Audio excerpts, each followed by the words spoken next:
მოგესალმებით, ეს ტელეკომპანია პულსია, მე ეკა სანიკიძე გახლავართ და ეთერშია გადაცემა მედ იდეა, რომელიც დღეს ძალიან საინტერესო თემას გვირდებათ. ჩვენმა მაყურებელმა იცის, რომ მარტის თვე ქალების ჯანმრთელობისადმი გვაქვს მიძღვნილი და ამიტომ არ გაუკვირდება თუ დღეს ისევ ქალთა ჯანმრთელობაზე, ამ შემთხვევაში უკვე რეპროდუქციულ ჯანმრთელობაზე ვისაუბრებთ. სწორედ ამიტომ ჩვენ დღეს სტუდიაში მოვიწვიეთ მე ან გინეკოლოგი, რეპროდუქტოლოგი ქალბატონი თამარ ოპილავა. დიდი მადლობა მოგესალმებით, მეც და გილოცავთ მარტისთვის საერთოდ ქალებს. ნამდვილად, იმიტომ რომ ეს არის ქალთა უფლებების ნამდვილად ჩვენი, ასე ვთქვათ, თანასწორობის და ერთგვარად ჩვენი ჯანმრთელობის დაცვის თვეც და მე ყოველთვის საუბრობთ იმაზე, რომ რაღაცნაირად რა მარტი გაჯდა როგორც უბრალოდ მისალოცი და სადღესასწაულო, მაგრამ სინამდვილეში ეს დღე ჩამოყალიბდა ქალთა დღე, რომელსაც ჩვენ მე მართლაც გაზაფხულის თვეებს ზოგადად უძღვნით ხოლმე ქალებს სილამაზის და სიხარულის და სინათლის გამო, მაგრამ პრობლემის გამო ჩამოყალიბდა, რომ 1977 წელს როგორც მახსოვს გამოაცხადა სწორედ იმიტომ, რომ იყოს ქალთა უფლებები დაცული და ასე დავიწყებ ჩემს საუბარს. როგორ ფიქრობთ, ქალები და გოგონები, მათი ჯანმრთელობა, განსაკუთრებით რეპროდუქციული ჯანმრთელობა და მათი უფლება ჯანმრთელობასა და სიცოცხლეზე. რამდენად არის დაცული ჩვენს ქვეყანაში იმ თვალსაზრისით, რომ ხელმისაწვდომობა ინფორმაციაზე, მოდი ესე ვთქვათ, ანუ ინფორმაციული ხელმისაწვდომობა, გეოგრაფიული ხელმისაწვდომობა იმ სერვისებისადმი, რასაც ქალთა ჯანმრთელობა ქვია, ქალთა კონსულტაციები ქვია, სამიანო გინეკოლოგიური და რეპროდუქციული სერვისები ქვია და ასევე ფინანსური ხელმისაწვდომობა ამ სერვისებისადმი. რამდენად არის ეს უზრუნველყოფილი და რა პრობლემები გვხვდება? მოგესალმებით კიდევ ერთხელ და საინტერესოა და სასიამოვნოა, რომ ასეთ პრობლემულ საკითხებს ვეხლებით. ქალბატონო ეკა, მე მაინც მგონია, რომ მეტნაკლებად ხელმისაწვდომია ეს ყველაფერი. თუნდაც იმდენი პროგრამა არსებობს, თუ ქალმა მოინდომა და ჯანმრთელობა მისთვის პრიორიტეტული გახდა, მაშინ ნამდვილად შეიძლება ადრეულ ეტაპზე პრობლემის გამოვლენად, პრობლემის მკურნალობაც და აღმოფხრაც ბუნებრივია. უბრალოდ აქ ალბათ უნდა ვისაუბროთ იმაზე, თუნდაც გეოგრაფიულ ხელმისაწვდომობაზე, თუნდაც კულტურაზე, მოდით ესე ვთქვათ, ჯანმრთელობის მეთვალყურეობის კულტურაზე, რამდენად ხშირად მიმართავს ექიმს და ბევრი სხვა ფაქტორზე მიხვდით. მე ვიტყოდი, რომ ალბათ ყველა რეგიონშია თუნდაც სკრინინგ ცენტრები, ხო, სადაც თანაბრად რაღაცა გარკვეული ასაკობრივი ჯგუფისთვის ხდება, როგორც საშუალო სნოსყელის სკრინინგი, ისე სარძევე ჯირკვლის, ესეთი პრიორიტეტული ასაკებია გამოყოფილი, მაგრამ მეორე მომენტია, რომ ალბათ ქალი თვითონ უნდა დაინტერესდეს მისი ჯანმრთელობით და მიმართოს. აი სამწუხაროდ ეს ალბათ ადრეული პუბერტატული პერიოდიდან და მენარხეს პერიოდიდან ჩვენ უნდა ჩამოუყალიბოთ გოგონებს. ამაზე დედამ უნდა ისრუნოს პირველ რიგში და დედასთან ერთად ალბათ საზოგადოებამ და სკოლამ, როცა ეს მისთვის იქნება, რომ ეს ნორმა უნდა მივიდეს ამ ასაკიდან. თუმცა ზოგჯერ ამ ასაკის გოგონები კი არა, უკვე საკმაოდ ჩამოყალიბებული რეპროდუქციული პერიოდით რო დამთავრებული აქვს, ასეთ ქალსაც ეშინია ექიმისთან მისვლის და მიმართოს. რატომ მე ან გინეკოლოგთან? სამწუხაროდ რაღაცა ესეთია და ბევრჯერ არის რომ მოვაქალი ნამდვილად პრობლემით და აი შეცვუნდები ესეთი პრობლემების წინაშე დგას თუნდაც და როცა კითხავ, როდის იყავით ბოლოს ექიმთან, გინეკოლოგთან, აი ბოლოს ბავშვი რომ გავაჩინე, როცა ვიმშობი არის და სამწუხაროა ეს გული წვდება ამ ყველაფერზე, იმიტომ რომ მას შეეძლო თუნდაც მისულიყო სკრინინგ პროგრამაში, რომელიც ყველგან არის, ლამის ყველა რეგიონშია, ყველა უბანშია და ძალიან პროფესიონალურად, კარგად მოემსახურებოდნენ, გააგებინებდნენ და გადაამისამართებდნენ თუნდაც ან შემდგომ კვლევაზე გაუშვებდნენ, მაგრამ ეს რატომღაც ეს ნამდვილად სამწუხაროა და დასანანია რომ ასე ხდება. თუმცა ქალთა ჯანმრთელობის ცენტრებიც და ქალთა კონსულტაციებიც თავი რო დავანებოდა უშუალოდ კიბოს თემას და კიბოს სკრინინგს, ჩვეულებრივი გინეკოლოგიური დაავადებებიც ძალიან ბევრია, ხო?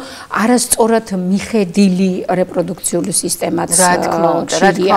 და ეს გარკვეულ კულტურასაც უკავშირდება, ნამდვილად გეთანხმებით ზოგადად ჯანმრთელობით კულტურას, ანუ სამედიცინო კულტურას, მაგრამ ასევე უკავშირდება შეიძლება გარკვეულ წესჩვეულებებს, გარკვეულ ტრადიციებს, გარკვეულ ცოდნას, მოდიოდეს ოჯახიდან რაღაცა სტიგმა ან რაღაცა ასე ვთქვათ ტრადიციები ხო, ბჭყალებში როგორ უნდა გაიზარდოს გოგონა, როგორ უნდა კონდეს ურთიერთობა ოჯახის წევრებთან თუ მერე უკვე თავის პარტნიორთან და ასე შემდეგ.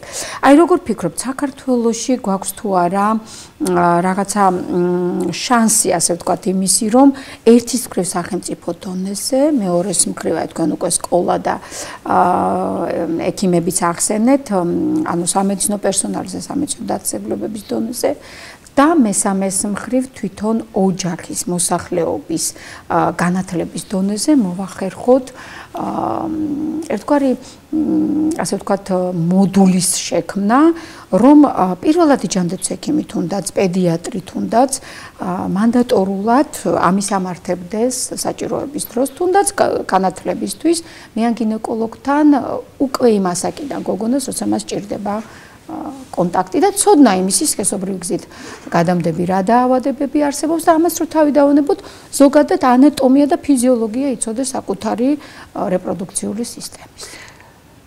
დიახ, იცით რა თქმა უნდა მაგის მომხრე ვარ. მით უმეტეს ანატომიის და ფიზიოლოგიის ცოდნის.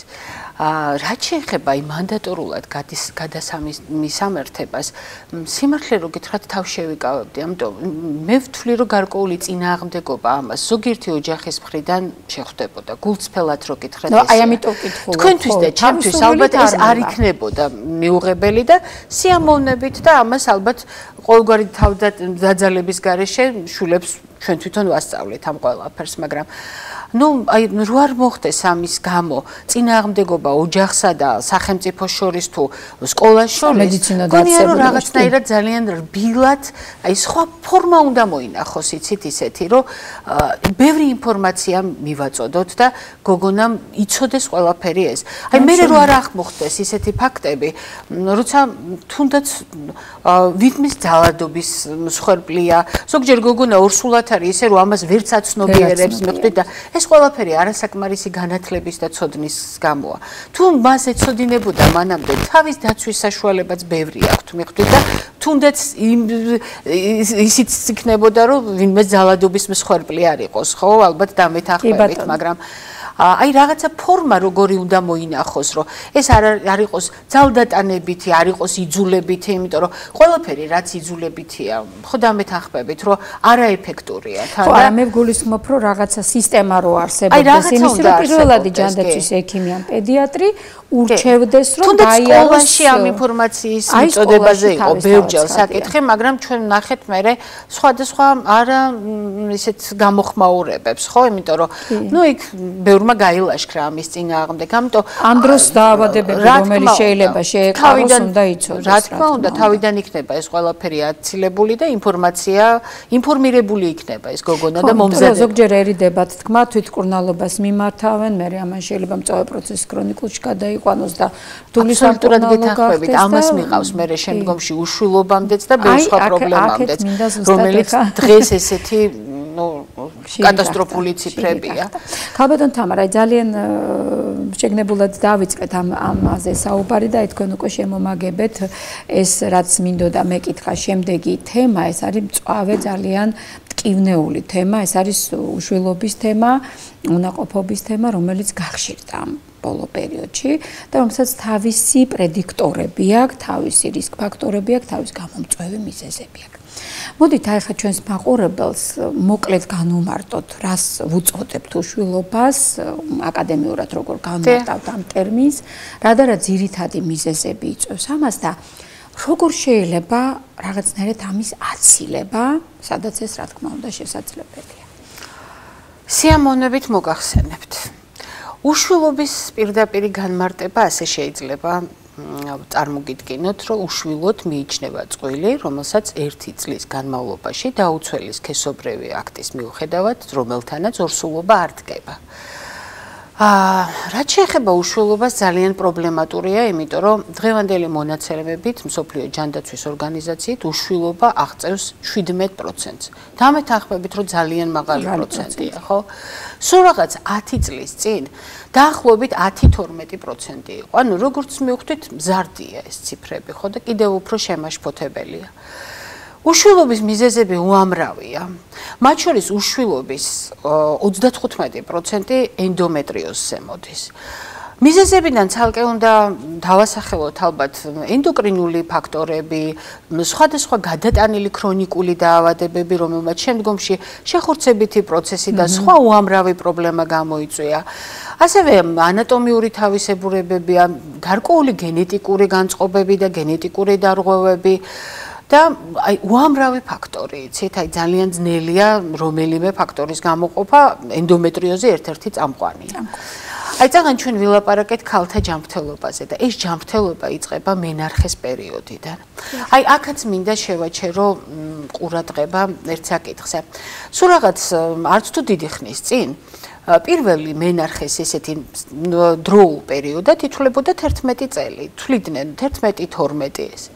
აი გადმოინაცვლა ახლა ნაადრევის სქესობრივი მომწიფებაა და 9 წელი უკვე ნორმალურად მივიჩნიეთ. აი უშვილობის ერთ-ერთ მიზეზად ისეთი რაღაცა სხვანაირად უნდა წარმოგიდგინოთ ეს თემა. ჩვენი ბებიების მენარხე იწყებოდა 13, 14, 15 წლიდან. სქესობრივ ცხოვრებას ალბათ დამეთანხმებით, საშუალოდ ჩვენთან არა, ჩვენი ქვეყნისთვის არა, მხოლოდ მთელ მსოფლიოში ალბათ. დაახლოებით იწყებდნენ 17, 16, 18, 19 წლიდან და ალბათ არც ერთი ბებია არ განაცხადებდა, რომ მე ჯერ კარიერას ვიკეთებ და მერე დავგეგმავ ორსულობასო, ხო? ისინი ოჯახს ქმნიდნენ და გეგმავდნენ ორსულობასაც. აი ეს ფიზიოლოგიური იყო, ნახეთ 14 წლიდან ეწყებოდა 13-დან მენარხე და ძალიან ბევრ ორსულობას ასწრებდნენ, ხო? აი მივედით იმ საჭირო საკითხამდე, რასაც საკვერცხის ოვარიალური რეზერვი ქვია და რომელიც დღეს ზოგჯერ მოდიან ჩემ და სასიამოვნოდ და გასახარად გოგონები და ამბობენ, რომ იცით რა, ჯერ არ ვგეგმავ რატომღაც, ვერ ვგეგმავ უბრალოდ, ხო? და მინდა ვნახო როგორი მაქვს რეზერვი. იქნებ რაღაცა საშიშროების წინაშე ვდგება, რასაც მივესალმები ნამდვილად. და აი ჩვენ შემთხვევაში უკვე დღევანდელ სიტუაციაში, როცა პირველი მენარხე 9 წლის ასაკშია და გაცილებით ადრე იწყება ტელარხე და პუბარხე, ხო? მეორადი სასქესო ნიშნები, თმიანობა, სარძევე ჯირკვალი, ნაადრევი სქესობრივი მომწიფებაა კიდე ზოგჯერ არის 7-8 წლის ასაკში, რომელშიც უნდა ჩავერიოთ, რა თქმა უნდა და აქაც მინდა ვთქვა იმ მშობლებს ინფორმაცია რო ქონდეთ. შეიძლება ამ პროცესების მართვა. თუ ისინი მიმართავენ ბავშვთა ენდოკრინოლოგს, შეიძლება გავაჩეროთ ნაადრევი მენსტრუალური ციკლი და მომწიფება, მივიყვანოთ ფიზიოლოგიურ ასაკამდე, რომ გოგონამ გააკეთოს ზრდის ნახტომი ნორმალური და მხოლოდ მერე დაიწყება ჩვეულებრივად მოუხსნით იმ მედიკამენტებს და ბუნებრივია, რომ ფიზიოლოგიურად წავა ეს ყველაფერი. და დღევანდელ სიტუაციაში იწყება ესე იგი მენსტრუაცია ადრე, გოგონების სქესობრივ ცხოვრებას, იწყებენ ჩვეულებრივად, მაგრამ როგორც წესი ორსულობას გეგმავენ გვიან. ეს არის 35, 38, ზოგჯერ 40 წლის ასაკში. ჩემ და სამწუხაროდ ნამდვილად გულწრფელად ვამბობ ამას და რეზერვი აღარ არის, ხო? იმიტომ რომ უფრო მეტი კვერცხუჯრედის გახარჯვა ხდება ადრეული ასაკიდან, ბუნებრივია.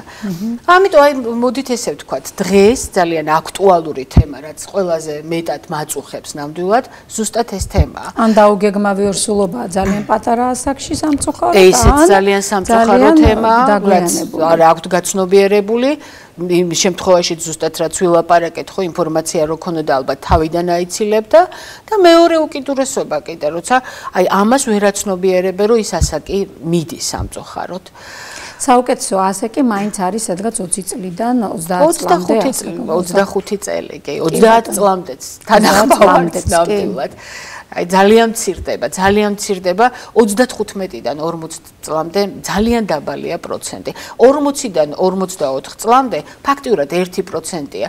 თუმცა ზოგჯერ აი როცა ასაკს მეტყვიან ხოლმე პაციენტები და უკვე ნამდვილად შეცმუნება მეტყობა, ალბათ თან მინდა რომ დავამალო გულსფელად რო გითხრათ ეს, მაგრამ არ გამოდის, ხო, იმედი არ ჩავკლად, ხო. იქ ის სტატისტიკურად და ყველაფერად არის 1%. ჩვენ ხომ მტკიცებითი მედიცინით. ბუნებრივია უნდა ვიბრძოლოთ.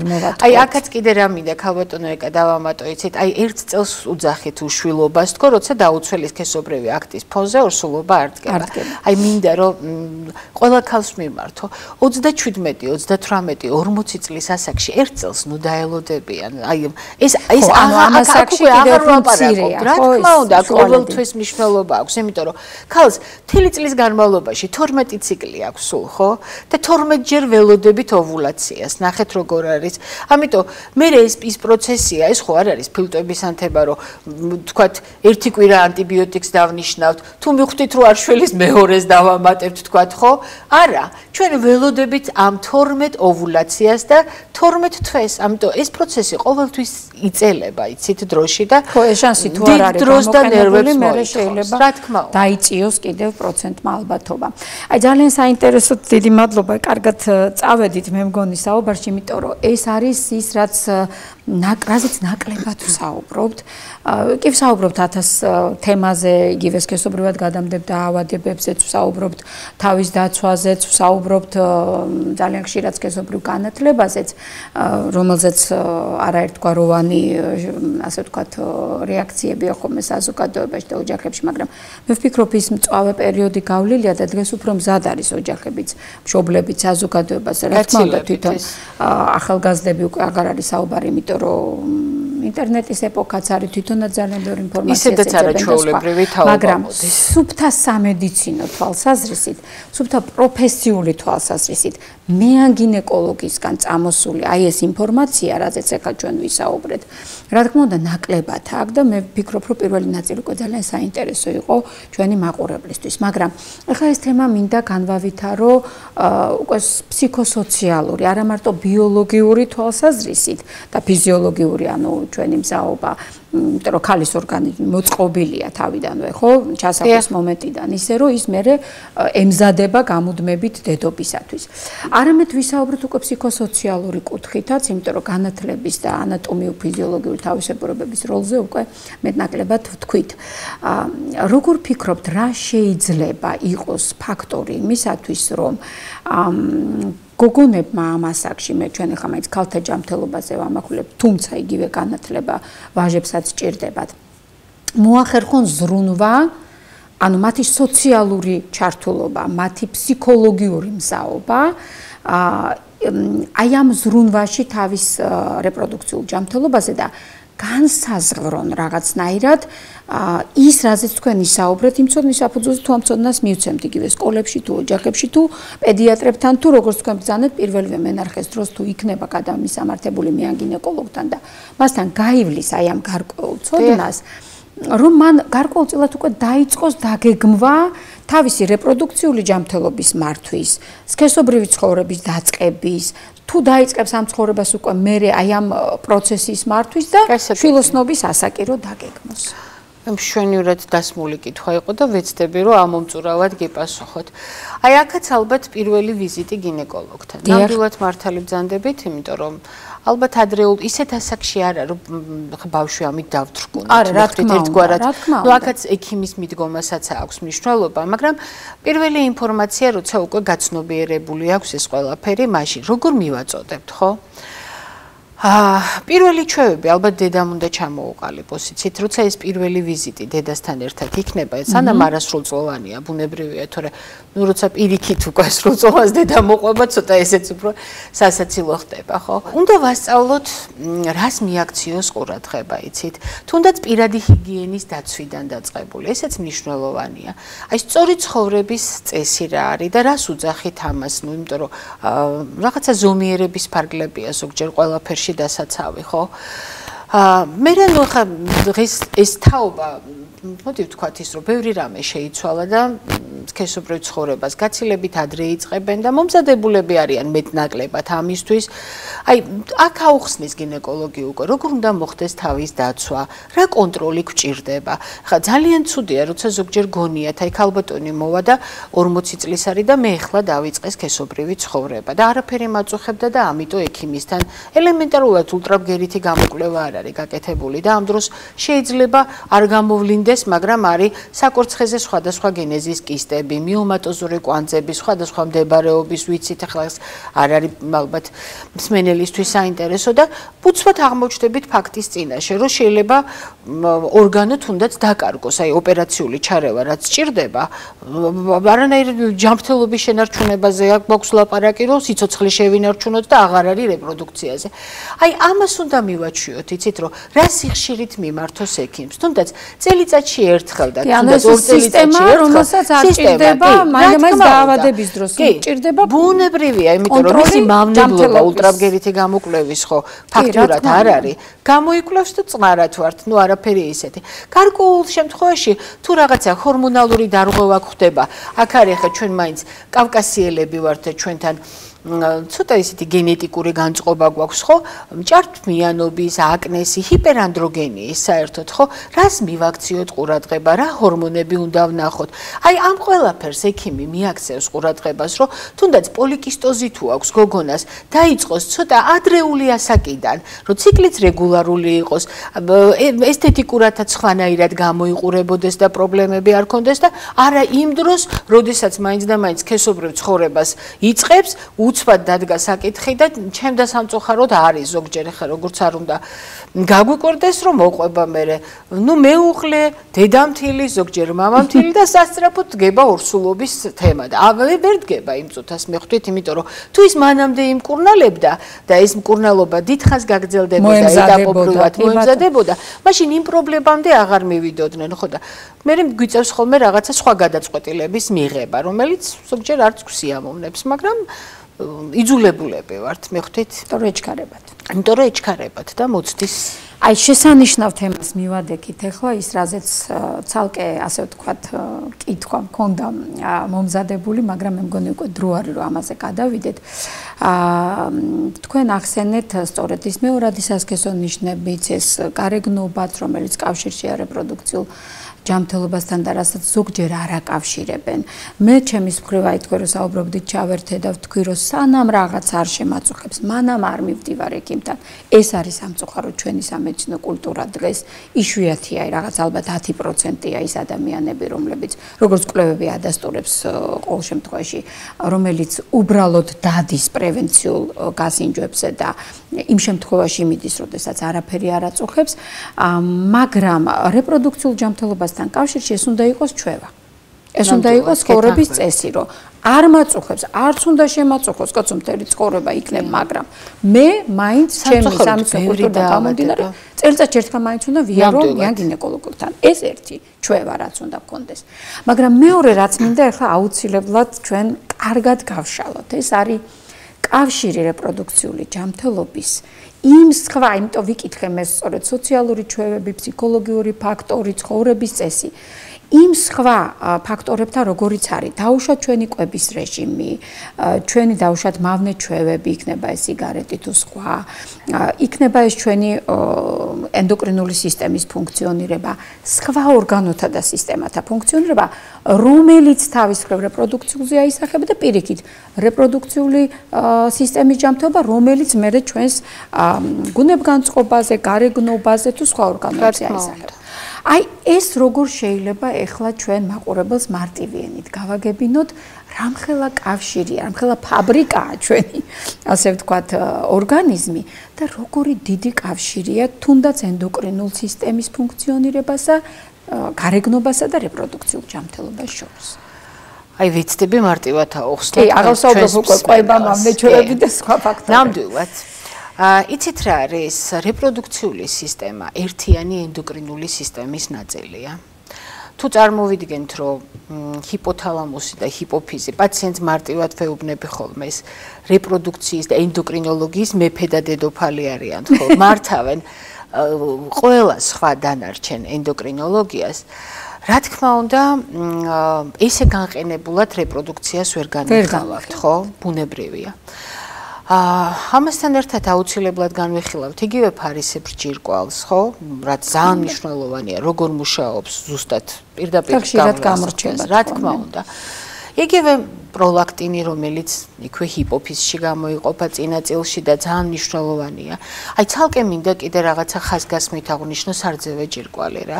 რატომღაც თვლიან, რომ ეს გინეკოლოგის არ არის და დამიჯერეთ, რომ როცა ქალი გინეკოლოგთან მიდის, გინეკოლოგმა უნდა გამოკითხოს აუცილებლად ოჯახური ანამნეზიდან დაწყებული ძუძუს პრობლემა ვის ქონდა, უნდა გასინჯოს კიდევაც და უნდა გამოავლინოს კიდევაც პირველი ამას ბევრჯერ ვერ ხვდებიან და უამრავი რაღაც აღმოგვიჩენია. ისევე როგორც ფარისებრი ჯირკვალი, იცით, არ არის ეს ის პრობლემა, რომელიც ხა ცუდად რო ვთქვა დროშებს ააფრიალებს ან დაიძახებს, რომ მე აქ პრობლემა ვარ და უნდა მომხედოთ. არც ტემპერატურა აგვიწევს, არც რაღაცა განსაკუთრებული, მაგრამ აი თუ კარგად ანამნეზს შევკრებავთ და საერთოდ ანამნეზის შეკრებით იწყება ყველაფერი რა, დამიჯერეთ, აი ყველა კითხვა ბოლომდე თუ ჩავყვებით და ზოგჯერ პაციენტიც ვერ აცნობიერებს, არ აქცევს ზოგჯერ იმას ყურადღებას უამრავჯერ თუნდაც მარტივ გამონადენზე მოსული ქალბატონისთვის უამრავი სხვა პრობლემა აღმომიჩენია და მას ვერ გაუცნობიერებია. არ იცოდა, თუმცა მე ამისთვის ძალიან ბევრი მადლობა უთქვია. ძალიან მნიშვნელოვანია კვება, უნდა მიუბრუნდეთ ისევ და რატომღაც მაინც დღეს ისეთია პოპულარულია და ყველა გადავიდა სწრაფ კვებაზე, რაღაცა ნახშირწყლებით მდიდარ კვებაზე. მნიშვნელოვანია, იმიტომ რომ ერთ-ერთი ფაქტორია ენდოკრინული სისტემის ამ წონასთან კავშირში და ჩემს რეპროდუქციასთან კავშირში ინსულინ რეზისტენტური სინდრომი, რომელიც პაციენტი რომ მოდის თვითონ გეუბნებათ, მე ინსულინ რეზისტენტული ვარ. და იციან უკვე ეს გარკვეულწილად ჰიპერანდროგენიასაც მოქმედებს და ბევრ სხვა ფაქტორზე, ხო, ბუნებრივია. იგივე თირკმელზე და ჯირკვლის მდგომარეობა, რომელიც ასევე მნიშვნელოვანია, ხო? ანუ ყველაფერი ეს ხშირად არის ესეც გამოჩენილი, რომ ხშირად არის. აი, ამ დროს ჩვენთან გამოიკვლინა და თირკმელზე და ჯირკვალს არა. თუმცა იგივე ჰიპერანდროგენიაში ძალიან დიდია მისი წილი, ხო, ბუნებრივია, ამიტომ თუ კარგად შევაფასებთ პაციენტს, იგივე თმიანობით, თუმცა აი აქაც დავამატებ, იმიტომ რომ დღეს იმდენი ლაზერული ეპილაცია ეს არის, ცოტა გვიჭირს, იცით, პაციენტმა თვითონ უნდა გვითხრა, სად იყო, რას ებრძვის, იმიტომ რომ ფაქტურად ვეღარ ვნახულობთ ვერსად მესდეთ.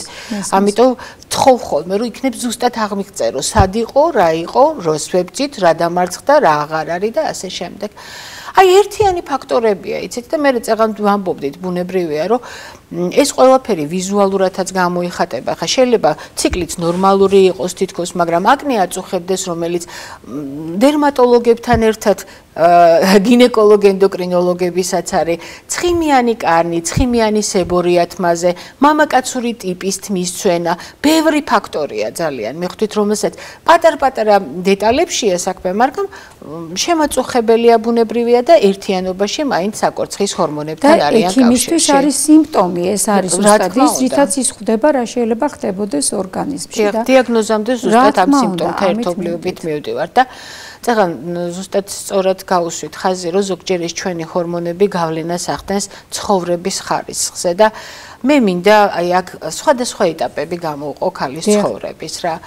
რეპროდუქციულ ასაკში თუნდაც პრემენსტრუალური სინდრომი, რომელიც ისევ ჰორმონებთან კავშირშია და სიმპტომთა ერთობლიობა, მაგრამ შემაწუხებელია, იმიტომ რომ ძალიან რთულია, რომ ქალს ყოველი თვის 2 კვირის განმავლობაში და ზოგჯერ მეტიც კონდეს დეპრესიული მდგომარეობა, შეშუპება, ფაქტიურად გაურკვეველი გენეზის, ესეთი გაურკვეველი მცირე მენჯის ტკივილის სინდრომი, სარძევე ჯირკვლის გაჯირჯვება, ნუ ბევრი სიმპტომები ერთად გაღიზიანება და შრომის უნარის დაქვეითება, ხო?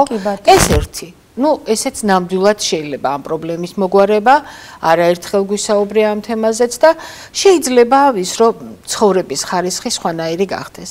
და მეორე კიდე ერთ-ერთი მნიშვნელოვანი ეტაპი, როცა ჩვენი ჰორმონები იკლებს უკვე და როცა ესტროგენები აღარ არის. აი მოდით ვთქვათ, როცა ქალს ცხოვრების ხალისი აღარა აქვს და უცბად ქარიშხალივით დაატყდება თავზე ძალიან ბევრნაირი სიმპტომო კომპლექსი, ხო? როგორ მოგახსგითხრათ, ხა ალები და წამოხურება ყველა მიცის და ძალიან გავრცელებულია, მაგრამ ტაჰიკარდია, წნევის ცვალებადობა, არითმია, სხვადასხვა ნევროლოგიური პრობლემები, კანის და ლორწევანის პრობლემა, სხვა სპეციალისტთან და არ უკავშირებენ ხდებიან ჩვენთან და აი ეს ყველაფერი შეიძლება ქალის ცხოვრებაში ისე გადავიდეს არაჩვეულებრივად, რბილად და ამჩივილის გარეშე, რომ ვერც იგრძნოს და სიმართლე რო გითხრათ, ვერც კი მიხვდეს, რომ ის ცხოვრებაში ეს ცვლილებები ხდება.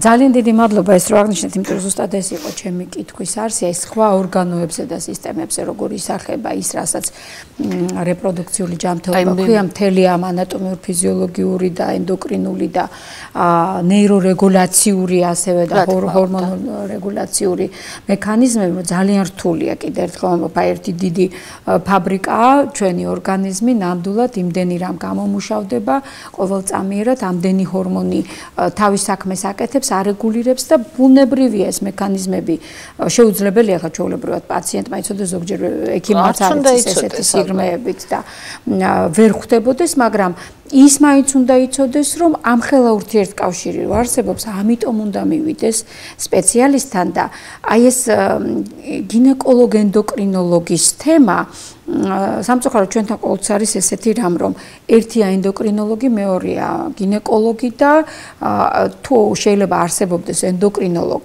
გინეკოლოგი ესეთი ასე ვთქვათ შერწყმული ხედვით და ამ დროს ასე უნდა იყოს ცოტა უჭირთ ხოლმე ამის აღქმა ან ზოგმა საერთოდ არ იცის რომ ასეთ სპეციალისტებიც არსებობენ აი მე მინდა ამ კუთხითაც ჩავშალოთ აი სუფთა პროფესიული კუთხით ანუ როდის უნდა მოხდეს ისე რომ ექიმმა გამოუშვას მაგალითად პირველადი ჯანდაცვის ექიმი ან თერაპევტია კარდიოლოგია და მივიდა ზუსტად მასთან პრემენოპაუზის ან მენოპაუზის პერიოდში ქალბატონი ასეთი ჩივილი უშვებს ენდოკრინოლოგთან თუ უნდა გაუშვას დავუშვათ გინეკოლოგ ენდოკრინოლოგთან და სპეციალთა ნუსხის მიხედვით გეკითხებით ახლა სულთა როგორც კოლეგები არსებობს ასეთი სპეციალობა ენდოკრინოლოგი იცით რა ქალბატონი როცა ქალბატონი მიდის თუნდაც კარდიოლოგთან იმ ჩივილით რომ დაიწყო ჰიპერტენზია დაიწყო ტახიკარდია არითმია ჰაერის უკმარისობა შფოთვა ნუ პირველ რიგში უნდა გამოირიცხოს გულსისხლძარღვთა სისტემა ხო და მეთანხმებით ბუნებრივია მაგრამ როცა იგივე ანამნეზს კრიფავთ და ეს ყველაფერი ემთხვევა იმას, რომ არის ციკლის ცვლილებებთან დაკავშირებული, ხო? ასაკთან, ციკლის ცვლილებასთან, იზრდება მენსტრუაციათა შორისი პერიოდი, ან პირიქით მცირდება, ან იყო მენომეტრორაგია, ხშირად თუნდაც ეს ტახიკარდია, არითმია და ბევრი რაღაცა ანემიასთან არის დაკავშირებული, რაც გაზრდილი სისხლის რაოდენობასთან არის, ხო, მენომეტრორაგია, სისხლდენაა გახანგრძლივებული და აქედან გამომდინარე. ამიტომ კარგად გამოკითხვით და ანამნეზის შეკრებით აუცილებლად მივა ექიმი იმ დასკვნამდე, რა შეიძლება უკავშირდებოდეს ეს ყველაფერი, ხო? როცა ეს ასაკი, ხა ნორმალურ ასაკად 51.5 წელია მიჩნეული, თუმცა აქაც ძალიან გაახალგაზრდავდა. საკურცხის ნაადრევი განლევა იმდენად ადრეულ ასაკში ხდება, გენეტიკურ ფაქტორსაც აქვს და სხვა ბევრ ფაქტორს, ხო?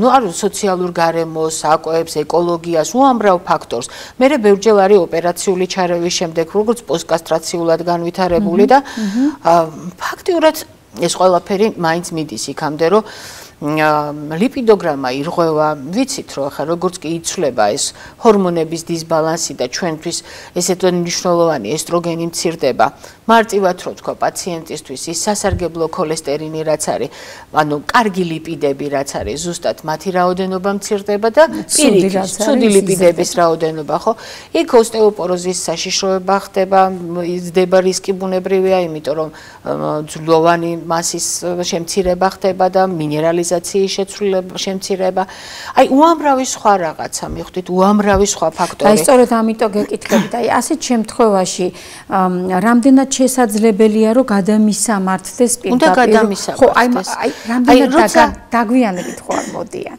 იცით რატომ მე ვფიქრობ რომ შეიძლება გაუშვას ამ სპეციალისტთან იმ სპეციალისტთან მაგრამ არა გინეკოლოგ ენდოკრინოლოგთან ან თუნდაც გინეკოლოგთან აი რამდენად მოდიან თქვენი გამოცდილები თქვენთან დროულად პაციენტები მეტნაკლებად არიან ის კარდიოლოგებიც და თერაპევტებიც, რომელიც ამ ყველაფერს ყურადღებას აქცევენ, მივხვდით და წამყვანი მაინც ქალის ასაკი და ის დანარჩენია.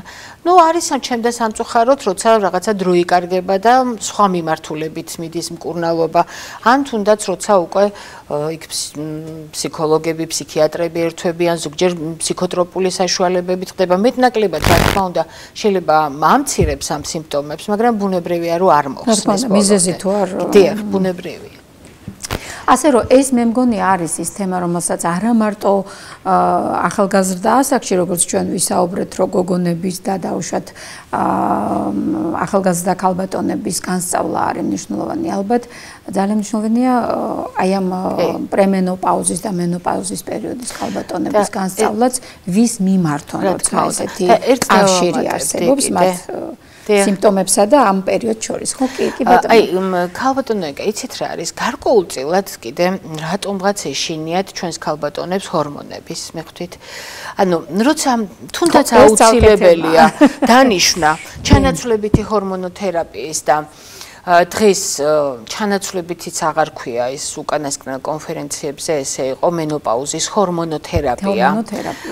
და ესე მინდა მეც მოვიხსენიოთ თქვა ზუსტად. მაინც ფობია აქვს. ეს ფობია ალბათ მოდის ნუ სხვა ჰორმონებიდან ვერ გეტყვით, რასაც არც მინდა დავასახელო ხა გარკვეულწილად, მაგრამ აქ სხვა არის, ხო აქ ისევ საკურცხის ნატურალურ ჰორმონებზეა ლაპარაკი, რომელსაც მისი საკურცხე გამოიმუშავებდა და რა თქმა უნდა შევსება ხდება. აქაც გააჩნია ხა ჩვენ ხო იმ დოზით ვერ ვავსებთ, რასაც მისი საკურცხე გამოიმუშავებდა. აქაც ეტაპები არის, ჯერ ცოტა სხვა დოზით ვიწყებთ, შედარებით დიდი, როცა ქალს ისეთ უნდა ფსიქოლოგიურად რომ ციკლი კონდეს, მე ვამზადებთ ამისთვის და ნელ-ნელად გადაყვავს იმ დოზაზე, გაცილებით მცირზე, როდესაც ეს ციკლი აუცილებელი არ არის, მაგრამ აღარანაირი სიმპტომი აღარ აქვს და კარგად არის. რაც თქმა უნდა, ამით შენარჩუნებულია ნორმალური ლიპიდური ცვლა, გაცხიმოვნებაც ნაკლებია, იმიტომ რომ პირიქით ეშინიათ ხოლმე, იცით ჰორმონებს რო დავინიშნავთ, გავსუქდები. ამ დროს იცით როგორ არის? აი აბდომინალური გაცხიმოვნება იწყება მენოპაუზის შემდეგ, იმიტომ რომ ესტროგენი აღარ არის და ქალი როგორი გამხდარიც არ უნდა იყოს, მენოპაუზაში ფორმებს იცვლის. ხო დამეთანხმები? რა თქმა უნდა. ოსტეოპოროზის თავიდან აცილება ხდება და ნუ კანი, ლორწოვანი, ყველაფერი ლამაზია და ახალგაზრდაა, ხო? აი სწორედ ამიტომ ძალიან დიდი მადლობა აი ამ დამატებისთვის. სწორედ ამიტომ იყო კითხვა დასმული ამ თვალსაზრისით, რომ ამ პერიოდის ქალბატონებსაც ძალიან მნიშვნელოვანი განსწავლა ჭირდებათ, იმიტომ რომ ეს სტიგმა ფაქტობრივად ეს სტიგმა, ეს ფობია, როგორც თქვენ ბრძანეთ, უნდა მოშორდეს, იმიტომ რომ მათ სამწუხაროდ არ ესმით აი ეს ურთიერთკავშირი, რომ ეს არა მარტო უბრალოდ უმტკივნეულო მენოპაუზას, უმტკივნეულო ფიზიკურ ტკივილს არ გულისხმობ, რა თქმა უნდა, უბრალოდ მენოპაუზის მართვას კი არ ნიშნავს, ეს ნიშნავს ამ საკითხებთან დაკავშირებული სხვა დარღვევების ფაქტობრივად პრევენციას და კი ბატონო, შენარჩუნებას ჯანმრთელობის და აი აქ მინდა ზუსტად რომ თქვენ კიდევ ერთხელ რაღაცა კავშირი დაამყაროთ სხვა ორგანოთა ჯანმრთელობასთანაც, ანუ ამითი მაღალი წნევის ფაქტორი, არითმიის ფაქტორი, ხუსისძავრთა სისტემა, კუნთოვანი, ის კი არა სიმსუქნის ფაქტორი, ხო, აი რომ ჩამოვშლი ძებნა ალცჰეიმერის დროსა და დიახ, იმიტომ რომ ყოველი ამ ალების და წამოხურების დროს თავის ტვინში მიმდინარეობს სისხლძარღვთა სპაზმი, რა არის ეს ვეგეტატიკაა, ხო? ფაქტიურად ესე იგი პერიფერიის ჯერ გაფართოვება სისხლძარღვების, მერე შევიწროება და პარალელურად ესე მიდის შინაგან ორგანოებში. და ტვინში აი ამ სისხლძარღვების სპაზმით მიდის სისტემატურად იშემიის უბნები, რაცაც ფიქრობენ რომ გარკვეულ კავშირში უნდა იყოს. ალცჰეიმერთან ლორწოვანი არ არის მშრალი, სქესობრივი ცხოვრება ნორმალურია, მივხვდით, კანი კარგ მდგომარეობაშია, ნივთიერებათა ცვლა გაცილებით, მეტაბოლიზმი კარგია, მივხვდით და ახლა აქ უნდა შეფასდეს რისკი და სარგებელი, ხო? რა თქმა უნდა, ჩვენი ოჯახურ ანამნეზს ვითვალისწინებთ, აუცილებლად ძუძუს მდგომარეობას და მუდმივ მონიტორინგს, იგივე ღვიძლის ფუნქციებს ვაკონტროლებთ, როგორი მდგომარეობაა სისხლძარღვების მხრივ, ხო? აუცილებლად მინდა ეგეც იმიტომ რომ გარკვეული გავლენა აქვს და ამისი უარყოფა არ შეიძლება, ხო? მაგრამ იცით როგორ არის, თუ ამ ყველაფერს ექიმი აკონტროლებს, გარკვეული სისტემატიურობით, ახლა შეიძლება პირველი დაბარება პაციენტის შემდგომი ვიზიტი იყოს 3 თვეში, მაგრამ ეს შემდგომი აღარ არის 3 თვეში. მერე არის 6 თვეში ერთხელ, მერე არის წელიწადში ერთხელ და რაც მთავარია, კარგად გრძნობს პაციენტი თავს.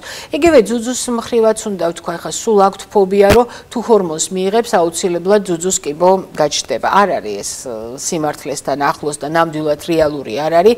რამდენი ქალი იცით, ვისაც ჰორმონი არასოდეს არ მიუღია, პირიქით იცით სტატისტიკურად როგორი მონაცემებია, ასეთ ქალებთან ძუძუს კიბო უფრო ნაკლებად გამოვლინდება, ან თუ გამოვლინდება ადრეულ ეტაპზე. ოღონდ იმიტომ კი არა, რომ ეს ჰორმონები იცავენ, არამედ იმის გამო, რომ ამ ქალებმა იციან, რომ მუდმივი სკრინინგი სჭირდება სარძევე ჯირკვალს და ამ თვალსაზრისით უფრო ადრეულ ეტაპზე ნახულობენ, მაგრამ ის რომ სწორად დანიშნულმა სასქესო ჰორმონებმა ხა ძუძუს კიბო გამოიწვიოს, ხა ესე ცალსახად ეს ნამდვილად არ არის. რომ აი თუნდაც სიმსივნე ესტროგენების დონე და ძუძუს კიბო პირდაპირ კავშირშია ერთმანეთთან და ეს ძალიან საინტერესო ფაქტიც არის, არ ვიცი საქართველოს ნაკლებად არის რისკი და შეფასება სარგებელი უნდა შევაფასოთ ნამდვილად და ისე გადავწყვიტავთ და რაღაცა არის ბუნებრივია ალბათ იქნებიან ისეთ ქალბატონებიც და ჩემთანაც მოდიან, რომელთანაც მე თვითონ ვამბობ კატეგორიულ ურარს ჰორმონალურ მკურნალობაზე და ამ შემთხვევაში ფიტოესტროგენები შემიძლია ხოლმე ჩავანაცვლო მკურნალობა და ის რასაც კიდევ უფრო ნაკლები აქვს რისკი ბუნებრივია, მაგრამ მათი მდგომარეობა მკვეთრად გაუმჯობესდება. ქალბატონ თამარ, მე ვფიქრობ, ახლა ჩვენი ერთი გადაცემის ფარგლებში იმდენი საინტერესო საკითხის და თემის მიმოხილვას, რა თქმა უნდა, რამდენიც ახლავს თქვენს პროფესიას, ჩვენ ვერ მოვახერხებთ, მაგრამ ვფიქრობთ, რომ ძალიან მნიშვნელოვანი საკითხები მოვხაზეთ, ანუ დავანახეთ, რამხელა კავშირი არსებობს რეპროდუქციულ ჯანმრთელობასა და ზოგად ჯანმრთელობას და სხვადასხვა სისტემის ჯანსაღ და სწორ ფუნქციონირებას შორის და უკვე ალბათ გავაჩინეთ ინტერესი, რომ ამის შესახებ მეტი წაიკითხონ, მეტი გაიგონ, მეტად ეწვიონ მეანგინეკოლოგებს და აი მე მაინც მინდა დაუბრუნე, ვიდრე დავამთავრებთ ამ კითხვას, რომ რახან ჩვენს ყოველთვის გვაინტერესებს ჩვენ გადაცემაში არა მარტო მოსახლეობის ცნობიერების, არამედ ჩვენი კოლეგების, ასე ვთქვათ, ცოდნის დონე გარკვეულ საკითხებში, სადაც ინტერაქცია უნდა მოხდეს, სადაც რეფერალი უნდა მოხდეს და ყოველთვის გვაინტერესებს სახელმწიფოს როლიც დაგეგმვაში ჯანდაცვის პოლიტიკის ისეთნაირად, რომ მოხდეს გარკვეული დაავადებების პრევენცია, ხო, გარკვეული მდგომარეობების კონტროლი და მართვა.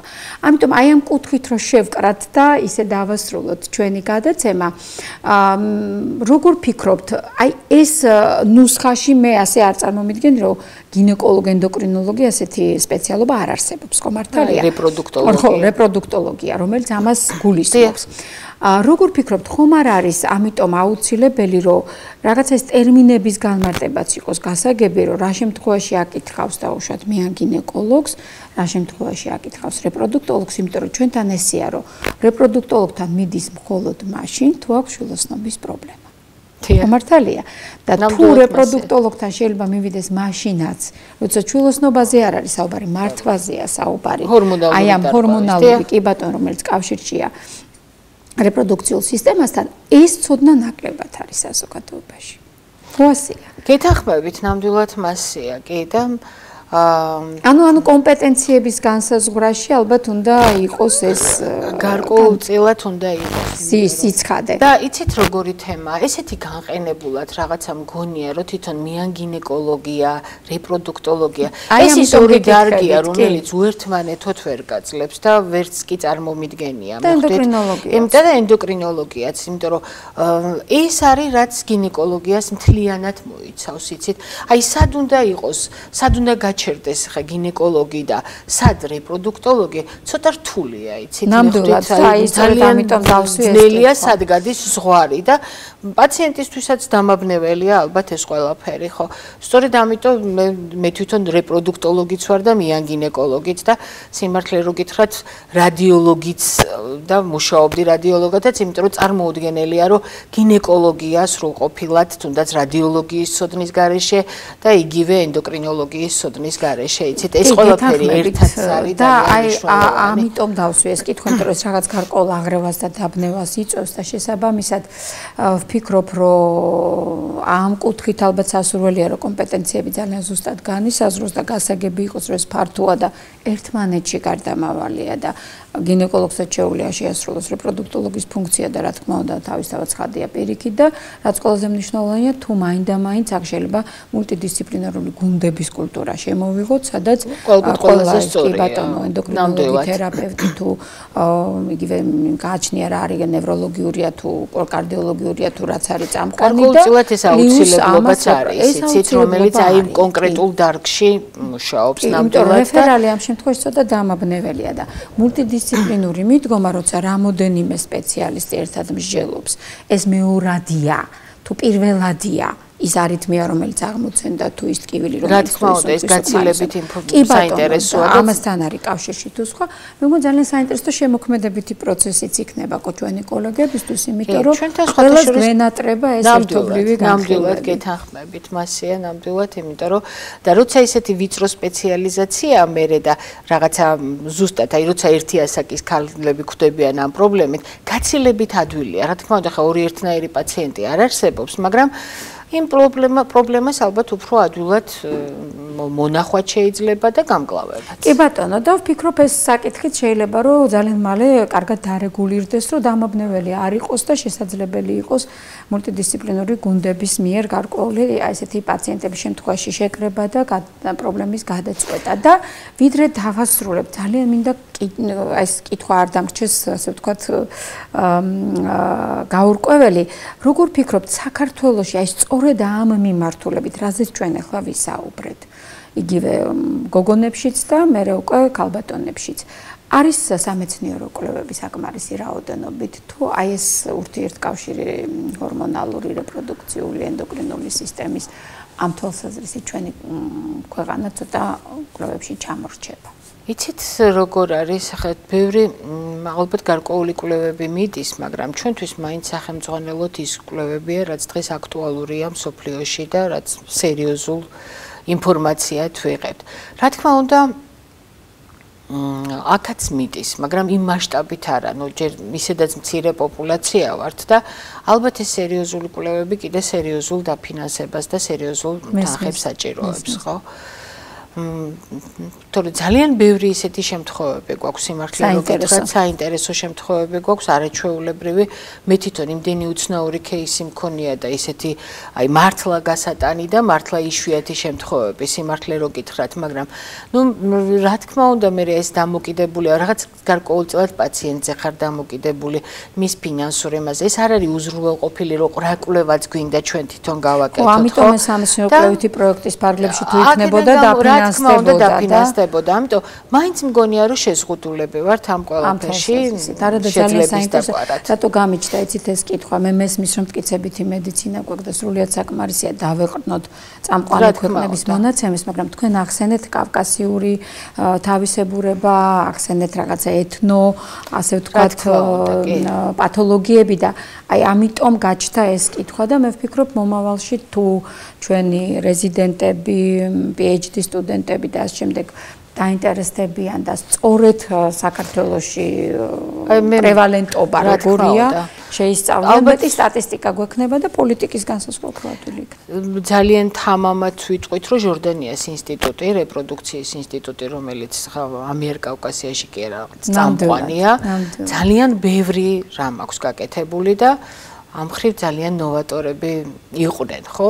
კი, მაგრამ აი ეხლა რა ხდება, ეს არის საინტერესო და ну, ხა თვითონ ის ინსტიტუტიც რაღაცა მატერიალური მხოლოდ მის ბაზაზე არსებული კლინიკაა ბუნებრივია, თუმცა თვითონ ინსტიტუტმა ძალიან ბევრი რამე გააკეთა და მაშინ ალბათ გაცილებით უფრო მეტი კვლევა მიდიოდა. მიდის რა თქმა უნდა, ეხლაც და ვერ ვიტყვი, მაგრამ ნუ ეს გარკვეულ თანხებთან და ბევრ რამესთან არის გაკავშირებული. რა თქმა უნდა, უბრალოდ როგორია პრევალენტობა სხვადასხვა დაავადებების სხვადასხვა ასაკობრივ ჯგუფში ქალთა პოპულაციის, ძირითადად რა ჭარბობს დაუშვათ რომელ ასაკში ადნექსიტებია, რომელში ულვიტებია, რომელში ვაგინიტებია, რომელში ენდომეტრიოზია, რომელში რა არის და ასე შემდეგ. აი ეს სტატისტიკა თუ გვექნება და მისი კავშირი სტატისტიკაში მე მგონი ზოგადად კი კი, რა თქმა უნდა. გვიჭირდა სამწუხაროდ, ალბათ არ ვიცი, კავშირების მოძებნა ყველა დარგში ესია.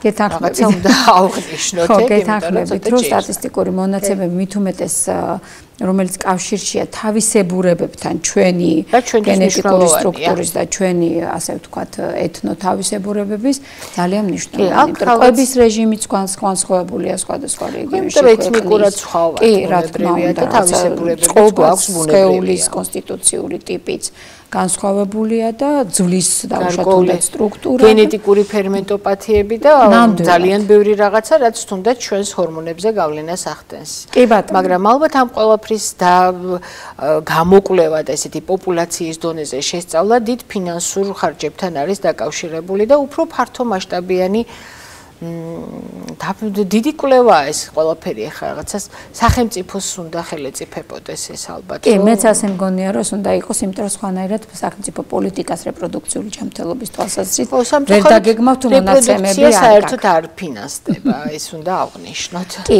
ესეც მინდა რა თქმა უნდა, რომ ჩვენ აღვნიშნოთ, იმიტომ რომ ჩვენი გადაცემის არსი ზუსტად ის არის, რომ გარკვეული პრობლემები დავაყენოთ და მერე უკვე გადაწყვეტილების მიმღები პირების მიერ თუ ეს პრობლემა იქნება ყურადსაღები და დაიწყება ამ ხრივ მუშაობა და გარკვეული ნაბიჯები გადაიქმნება, რა თქმა უნდა, ეს სასიკეთოდ აისახება ყველაზე, არა მარტო პაციენტზე და მოსახლეობაზე, არამედ თვითონ სახელმწიფოზეც, მის ხარჯებზეც და რაც მთავარია სამედიცინო პერსონალზეც, რომელიც ყოველთვის დაინტერესებულია, რაც შეიძლება დროულად, ჯერ პრევენცია მოახდინოს ყველა დაავადების, მაგრამ რაც შეიძლება დროულად გამოავლინოს ესა თუ ის პათოლოგია და რაც შეიძლება საუკეთესო შედეგებით გაუშვას პაციენტს. ნამდვილად, სხვანაირად წარმოუდგენელია. ძალიან საინტერესო ვფიქრობ და სასარგებლო საუბარი გამოგვივიდა. უღრმესი მადლობა თქვენ ამისათვის. პირიქით, მადლობა თქვენ. და რაც ყველაზე მნიშვნელოვანია, ჩვენი გადაცემის დასასრულს მინდა თქვენ თვითონ როგორც ქალბატონს გისურვოთ ძალიან წარმატებული, ნათელი, ლამაზი დღეები, ჯანმრთელობა პირველ რიგში და რაც ყველაზე მნიშვნელოვანია, გამოჯანმრთელებული ბევრი კმაყოფილი პაციენტი. დიდი მადლობა. დიდი მადლობა კიდევ ერთხელ დრო დაგვითმეთ. ჩვენს მაყურებელს კი ვუსურვებ, რაც შეიძლება მეტი ყურადღება მიაქციოს თავის ჯანმრთელობას. თქვენ უკვე ნახეთ რამხელა კავშირია რეპროდუქციულ ჯანმრთელობასა და სხვა ზოგად ასე ვთქვათ სიმპტომებსა და ორგანოთა და სისტემათა დაავადებებს შორის. გარეგნობასა და გონებგანწყობას შორის, ასე რომ გისურვებთ ყოველთვის ლამაზები და მხიარულები იყოთ. კარგად ბრძანდებოდეთ, მომავალ შეხვედრას.